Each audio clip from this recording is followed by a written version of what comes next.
nanginginig pa, boy. Boy, oh, nanginginig pa. Ay, gago na punit. Ay! Nakita ka na ba ng carbon, hologram, texture, UV print pinagsama-sama sa isang decals, boy? Tapos, ang maganda pa kay T-Pans, may sarili kasi siyang graphic designer. Pinapalo niya sa ulo pag nangungopya ng ibang decals ng iba. Tignan nyo naman yan, boy. So, wag na natin patagalin to. It's kabitan time! So, yun, punong-puno tayo. Kaya dito tayo ngayon sa labas. Ay, sa loob pala. So, by the way, puro PCX yung mga nag-ano ngayon, no? Diba? Ayan, no? O, diba? Ngayon, naiintindihan nyo na kung bakit PCX ang binili ko. Okay? Kasi priority ko, negosyo. Okay? Napansin ko kasi, nung may click tayo, pinupuno tayo ng click. Nung bumili akong PCX, ayun. Tapos susunod, bibiling ko big bike na. Parang big bike na yung na-add swap natin dito. Hindi, pero soon pa yun. Anyway. Napakatindi. Ano ginagawa nyo? Ha? So ngayon, si Ghost, parang ang dilim. Ay, naka-shades pala ako. Sorry. Anyway, si Ghost, kung napapansin nyo, parang may kulang talaga sa kanya, no? Yung hindi mo masabi ko nung kulang, pero ang didiin ng pyesa. Kasi nga naman, may kulang talaga. Nanginginig pa, boy. Boy, oh, nanginginig pa. Ha? So, by the way, gusto ko munang pasalamatan, walang iba, kundi si T-Pans. Boss, oh, boy, oh. T-Pans Decals and Apparel.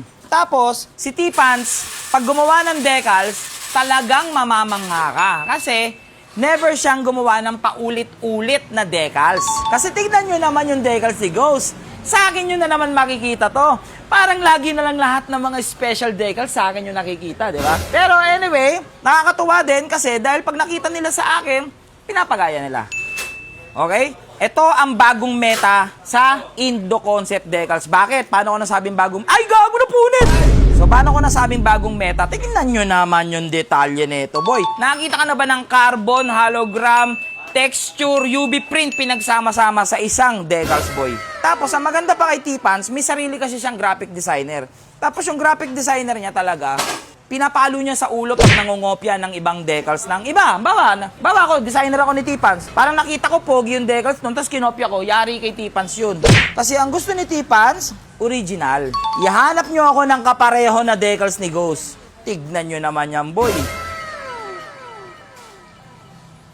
Tignan mo naman yan. Nanununtok, boy. Boy, tignan mo, boy. Ito. Close up natin.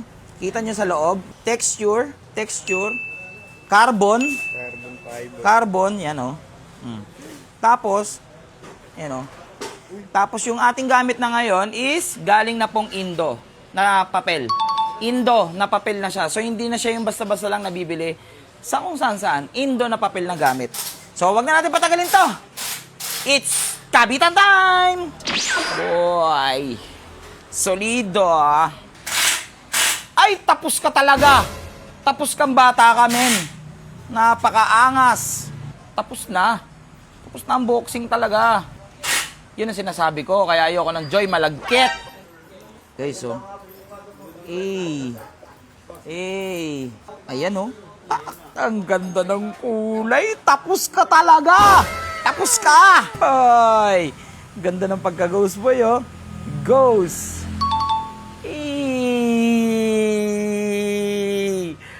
Wala pa yan.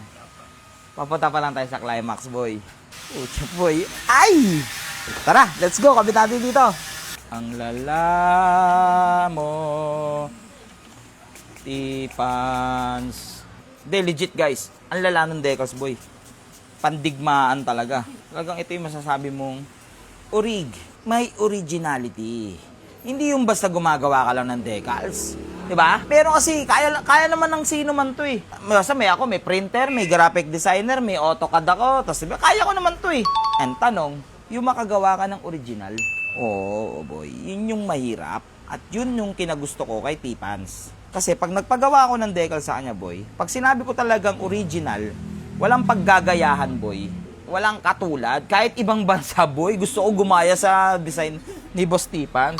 Yun yung, oo, dapat tayo mga Pinoy naman minsan yung gagayahin. Hindi naman yung lagi tayo yung gagaya. Tama, di ba? Pako-comment ako kung tama. Magandang mga Pinoy naman ang gayahin. Hindi naman yung, kahit pa sa decals naman ba, pati ba naman kasi decals, ibang bansa pa rin kinokopya natin. Pati ba naman ang lala, boy. Ang lala ng itsura. Parang play mo preka. Isipin mo, pati loob nung meron, no. Bahala na siya dyan. Kaso, paano ko palalapatin to? Yun ang problema dito. Aham! Lumabas yung tindigan ngayon ni Goso. Napaka-detalye talaga. Paggawang tipans, kita nyo naman yung mga star-star niyan. Labas talaga. O, syempre, dahil napagod ako Mahirap, hindi madali. Halos sa kalating oras din natin ginawa. Ayan na, ang itsura ngayon ng bagong decals ni Ghost. At kung naalala ninyo, sinabi ko, di ba na mayroon tayong pipiliin sa makakahula ng decals ni Ghost. Wala pong nanalo kasi nga, wala naman may expected na ganito yung decals natin. Original, di ba? Original decals, original design.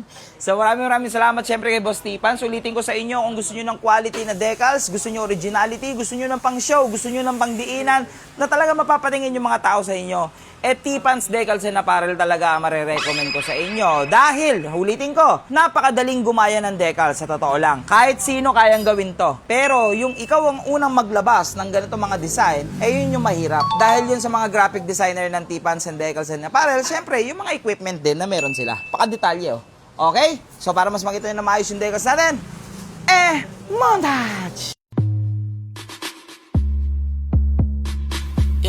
Baby, tayo na lang dalawa. Nagkatitigan at wala na mata. Kanina pa kita nahalata. Pareho lang tayong dalawa. Ang hanap ngayong gabi, kaya sa'kin ka tumabi. Wag mo sana isang tabi. Ang ganda mo ngayong gabi, I must be dreaming. Tara na sa lugar.